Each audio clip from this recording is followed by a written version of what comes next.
क्या हमारा विश्वास तर्क पर आधारित है या बस एक आदत है जिसे हम ढो रहे हैं?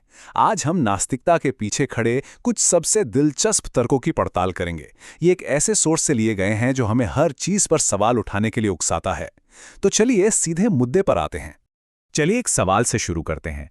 जरा सोचिए, अगर एक गाय को अपना भगवान बनाना होता तो वो कैसा दिखता? क्या वो हमारी तरह दो पैरों पर चलता? शायद नहीं। और बस यही छोटा सा सवाल हमें सोचने पर मजबूर कर देता है कि हम भगवान के बारे में सोचते कैसे हैं, उसकी कल्पना करते कैसे हैं। होता क्या है ना कि जब हम भगवान के बारे में सोचते हैं तो अक्सर हम उन्हें अपनी ही शक्ल में देखते हैं। हाथ, पैर, चेहरा और यहाँ तक कि गुस्सा, जलन और प्यार जैसी इंसानी भावनाएं भी। तो सवाल ये उठता है कि क्या हमने भगवान को अपनी शक्ल दी है, न कि उसने हमें? अच्छा, भगवान की छवि की बात तो हो गई, पर अब एक और भी बड़ा सवाल है।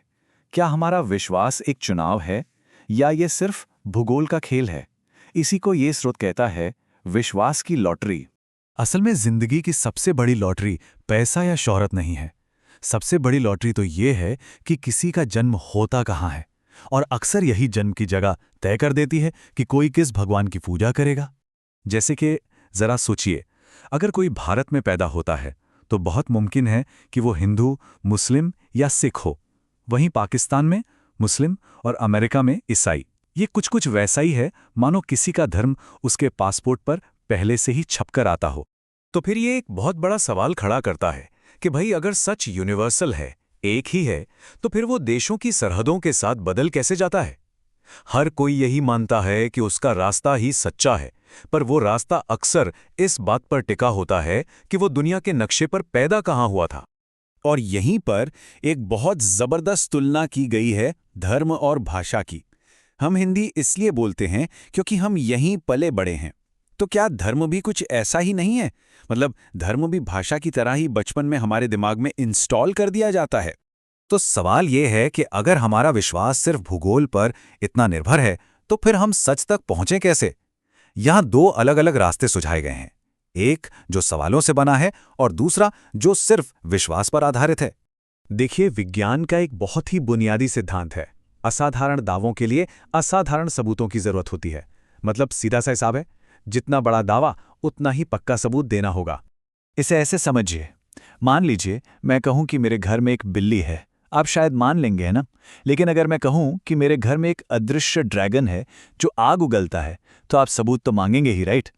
तो तर्क यह है कि ब्रह्मांड का एक बनाने वाला है, ये दावा घर में बिल्ली होने वाले दावे से कहीं कहीं ज्यादा बड़ा है। और यहीं पर विज्ञान और धर्म के रास्ते थोड़े अलग हो जाते हैं। विज्ञान की तो बुनियादी सवालों पर टिकी है, वो क्यों और कैसे पूछने के लिए बढ़ावा देता है। वहीं दूसरी तरफ कई धर्मों में सवाल करने से ज्यादा सिर्फ विश्वास करने पर जोर दिया जाता है। और ये हमें एक और तीखे सवाल पर ले आता है कि भाई, जो चीज सवालों से ही डर जाए वो सच कैसे हो सकती है? अगर कोई सोच या विश्वास जांच की कसौटी पर खराई ना उतर पाए तो क्या वो वाकई में सच है? तो फिर सवाल उठता है कि अगर विश्वास को सवालों से इतनी दिक्कत है तो फिर इतने सारे लोग मानते क्यों हैं?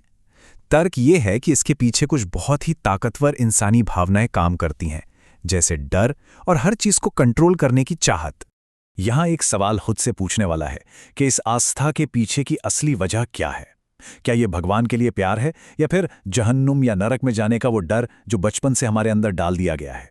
इसी चीज को ये स्रोत सर्वाइवल मैकेनिज्म या जिंदा रहने का एक तरीका कहता है। मतलब जब विश्वास डर पर टिक जाए तो वो निजी आस्था नहीं रहती, वो बस उस समाज में फिट होने और सुरक्षित महसूस करने का एक जरिया बन जाता है। और तर्क ये है कि इसी डर और अंधविश्वास पर एक पूरा का पूरा बिजनेस खड़ा हो गया है। एक ऐसा सिस्टम जो लोगों की आस्था का इस्तेमाल पैसा और पावर हासिल करने के लिए करता है। और यहीं एक बहुत ही परेशान करने वाला कॉन्ट्रडिक्शन सामने आता है। लोग मंदिरों में लाखों करोड़ों का दान करते हैं और उन्हीं मंदिरों के ठीक बाहर लोग गरीबी और भूख से तड़प रहे होते हैं। सवाल ये नहीं है कि विश्वास सही है या गलत, सवाल प्राथमिकताओं का है। क्या एक सर्वशक्तिमान ईश्वर को हमारे पैसे की जरूरत है या इंसानों को एक दूसरे की मदद की? तो ठीक है, अगर धर्म की इस लिखी लिखाई स्क्रिप्ट को थोड़ी देर के लिए साइड में रख दें तो फिर बचता क्या है?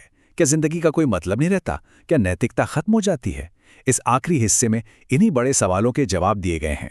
एक तर्क जो अक्सर सुनने को मिलता है वो ये है कि भगवान के बिना तो कोई नैतिकता ही नहीं होगी। लेकिन यहां इस पर सवाल उठाया गया है, क्या कोई इंसान अच्छा इसलिए है क्योंकि उसे स्वर्ग जाना है, या इसलिए क्योंकि उसे दूसरे इंसानों का दर्द महसूस होता है? तर्क यह है कि असली नैतिकता किसी किताब से नहीं बल्कि हमदर्दी यानी एम्पैथी से जन्म लेती है। पर नैतिकता से भी बड़ा सवाल है जिंदगी के मतलब का। अगर भगवान नहीं तो फिर जिंदगी का क्या मतलब है? क्या हम सब बस एक कॉस्मिक एक्सीडेंट है? और यहां तर्क दिया गया है कि जवाब ठीक इसका उल्टा है। इस मेटाफर के बारे में जरा सोचिए। अगर हमारी जिंदगी की कहानी पहले से ही किसी ने लिख दी है तो हम तो बस एक एक्टर हुए जो अपने डायलॉग बोल रहे हैं। लेकिन अगर कोई स्क्रिप्ट है ही नहीं, तब हम एक्टर नहीं, हम राइटर हैं। अपनी कहानी के लेखक हम खुद हैं। और यही चीज हमारी जिंदगी को मतलब देती है, ये एहसास कि ये कहानी हमारी अपनी है। तो आखिर में नास्तिकता को भगवान से नफरत की तरह नहीं देखा गया है, बल्कि इसे सच से प्यार करने जैसा बताया गया है। तर्क और सबूत के आधार पर सच्चाई की खोज, फिर चाहे वो हमें कहीं भी ले जाए। और इसी आखिरी सवाल पर आकर ये बात खत्म होती है। किसी की भी जिंदगी के लिए कौन जिम्मेदार है, वो खुद या कोई और? अगर हम सब अपनी कामयाबी का क्रेडिट और अपनी नाकामयाबी का दोष किसी अनदेखी ताकत पर डालना बंद कर दें, तो क्या हम इस दुनिया को एक बेहतर जगह बनाने की जिम्मेदारी खुद उठाएंगे? ये एक ऐसा सवाल है जो यकीनन सोचने पर मजबूर करता है।